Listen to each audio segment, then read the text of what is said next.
Tal? Buen día. Mi nombre es Andrea Nacelene Maya Zamudio y en esta ocasión voy a hablar sobre los sistemas teóricos de la psicología. Vamos a empezar hablando sobre el estructuralismo. Sus premisas naturales es que esta corriente psicológica nacida al principios del siglo XX tiene como objetivo principal describir la estructura de la mente. Esto como tal es una ciencia independiente cuyo objetivo es el estudio científico de la experiencia consciente, mediante una introspección científica que le permita descubrir los últimos elementos de la conciencia, así como los principios que regulan la combinación de los mismos para formar los fenómenos complejos de la mente. Sus fundamentos, pues es que son tres tratados que han sido los aspectos más significativos del estructuralismo. En primer lugar, se dio un fuerte ímpetu científico a la psicología ligado por primera vez por su nombre a una empresa de tipo científico, con reconocimiento académico formal y claramente separado de los dos principales campos paternos, la fisiología y la filosofía.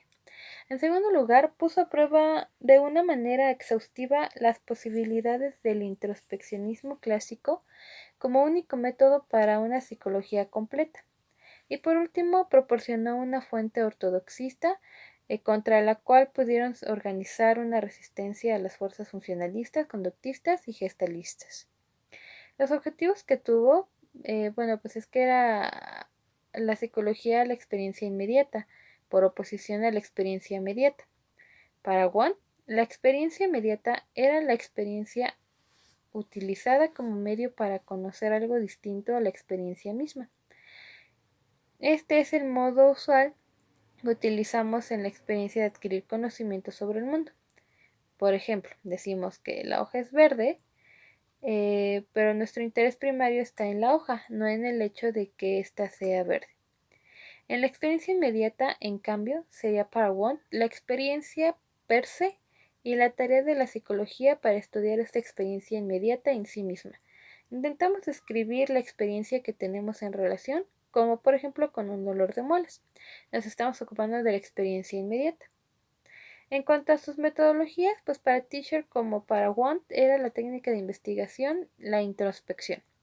Y se entiende la introspección como un término relativamente neutro para referirse al proceso o los procesos por medio del cual se llega al acto del conocimiento introspectivo.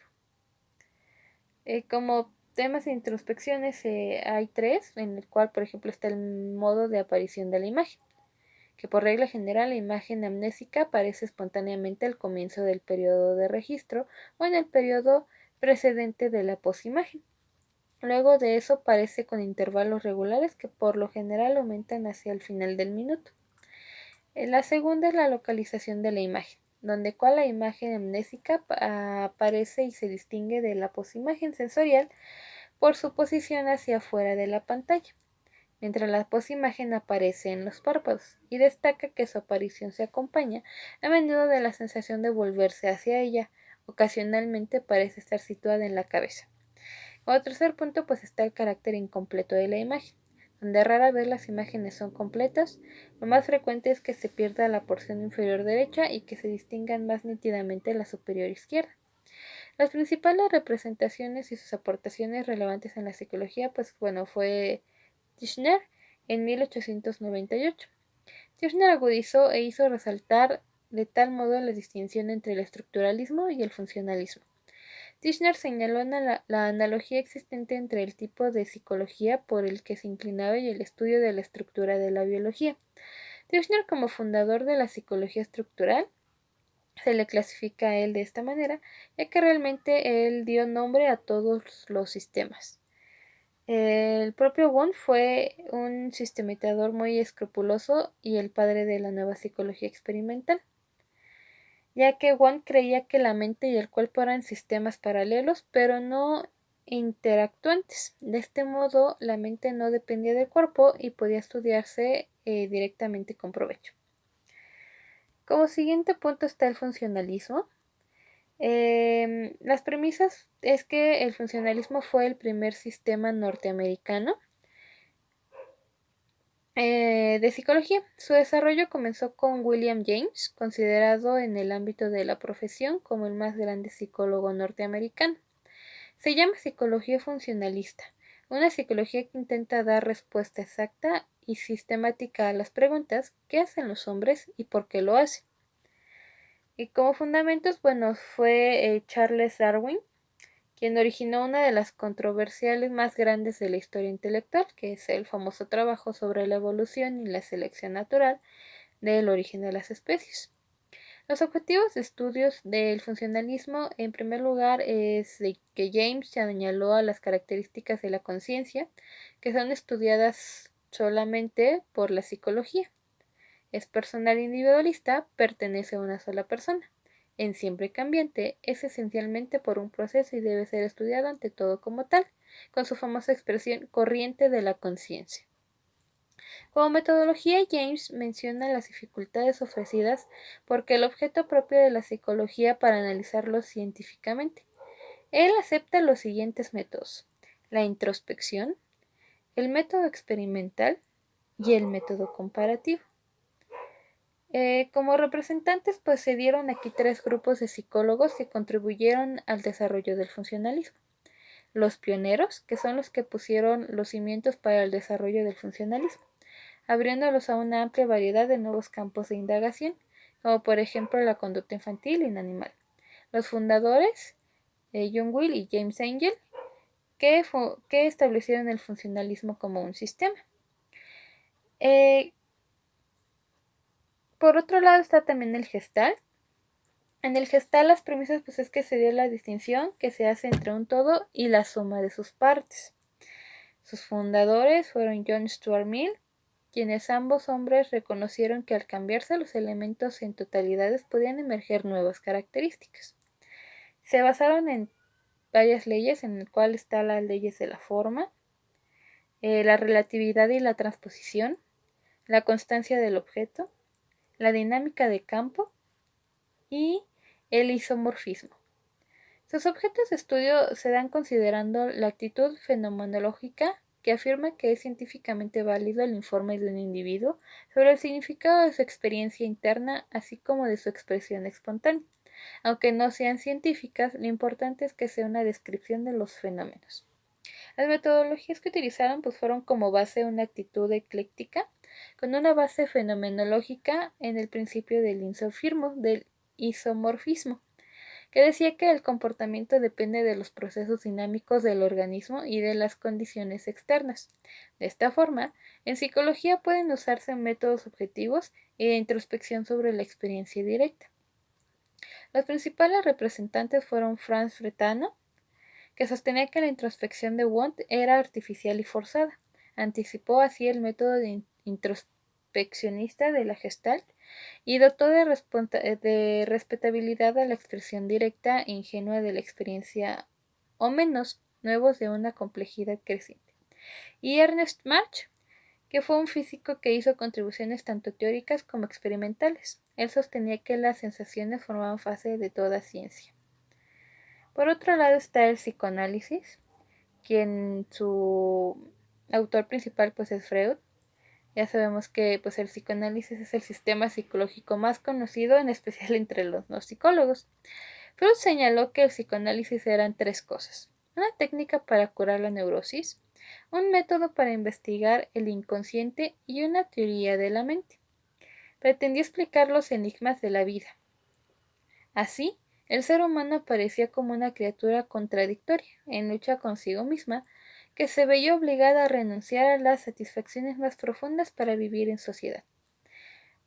Como fundamento, pues bueno, Freud empezó su actividad científica en Viena, en el Instituto de Fisiología de Bruck, y presentaba un resumen de las teorías de él y daba seguimiento a la evolución y cambios que experimentó en el psicoanálisis durante su elaboración. También estuvo colaborando con Justin Jackson, donde combinó una perspectiva fisiológica con una evolutiva en su influencia sobre Freud, pues concebía la noción en el que el sistema nervioso alcanza, a través del desarrollo evolutivo, una estructura jerárquica en la cual las estructuras superiores son más complejas pero están determinadas de manera menos completa.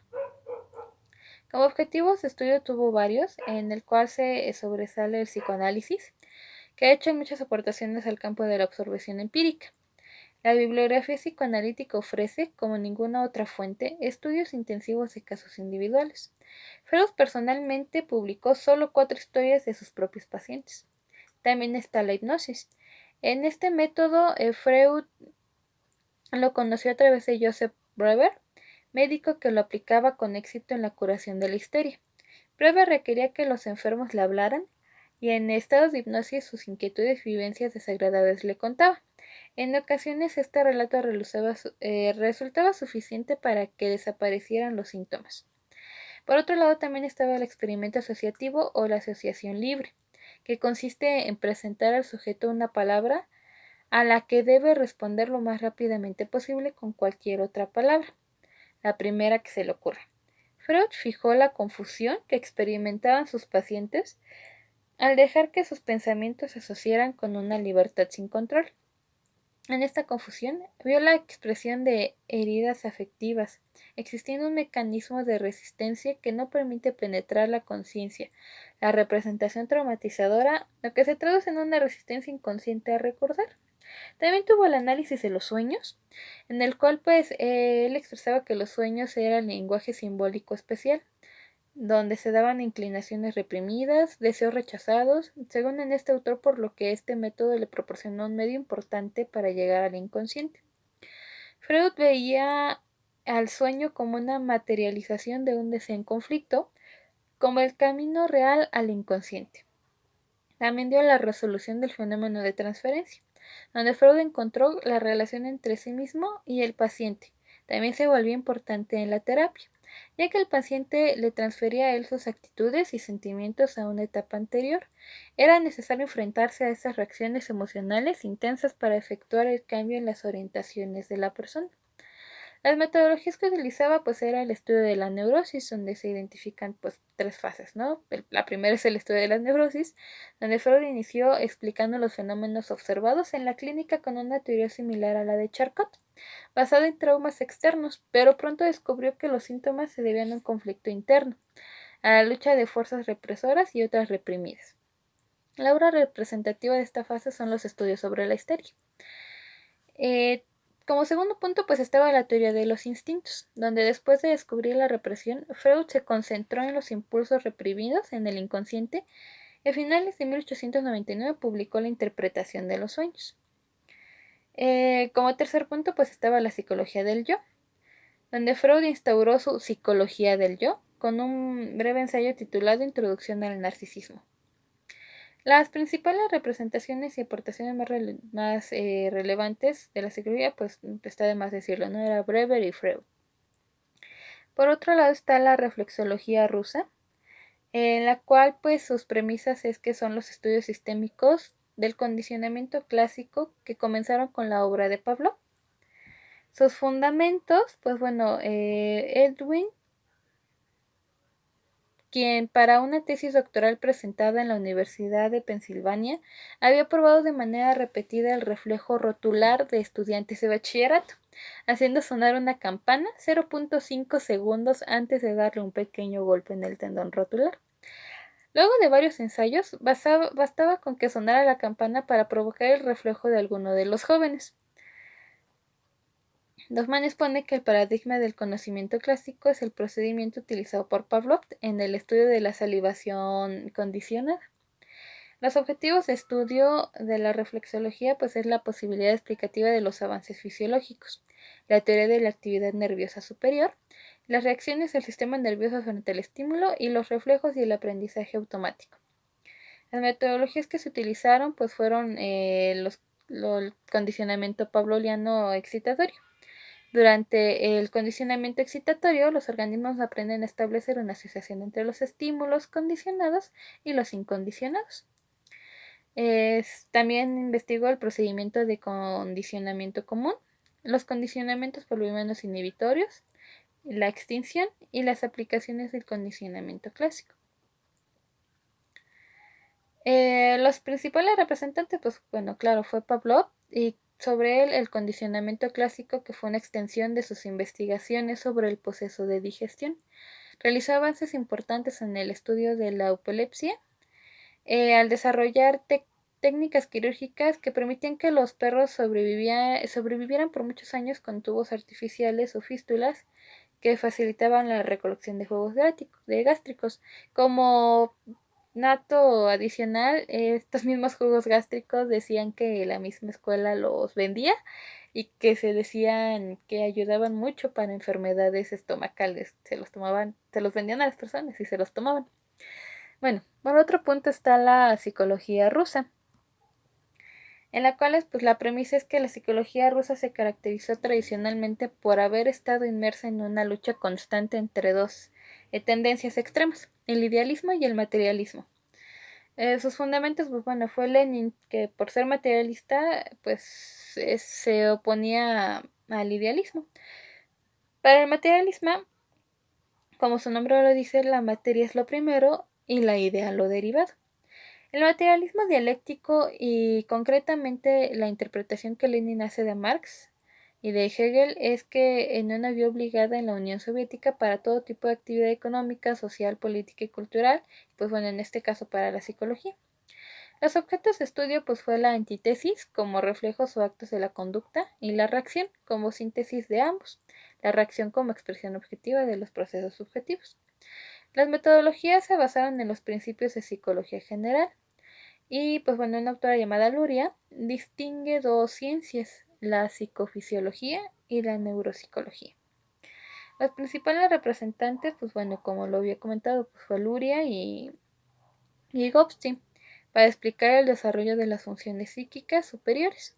Vygotsky defiende claramente que la conciencia es el objeto de la psicología y posteriormente él junto con Luria comenzaron a colaborar junto con Lovenki los siguientes años.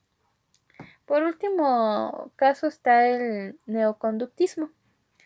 Sus premisas es que el neoconductismo es la evolución de la corriente conductista que hace del fenómeno del aprendizaje su objeto de investigación principal.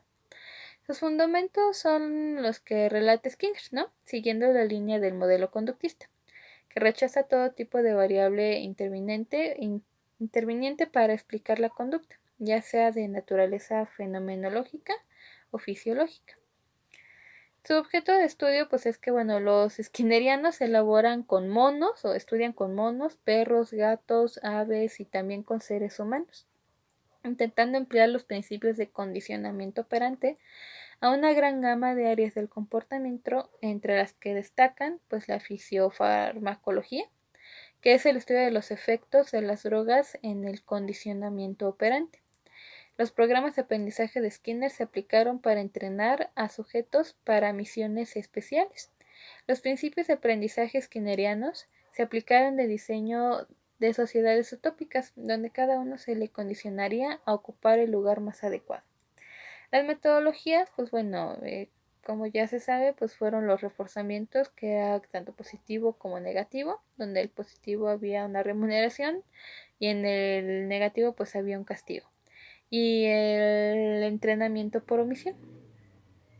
Los principales representantes, pues bueno, como les comentaba, eran Skinner, que él generó la famosa caja de Skinner y que después se le llamó la cámara experimental estándar o espacio experimental estándar. Y bueno, con este resumen realmente terminamos la información de este módulo de teorías de la psicología.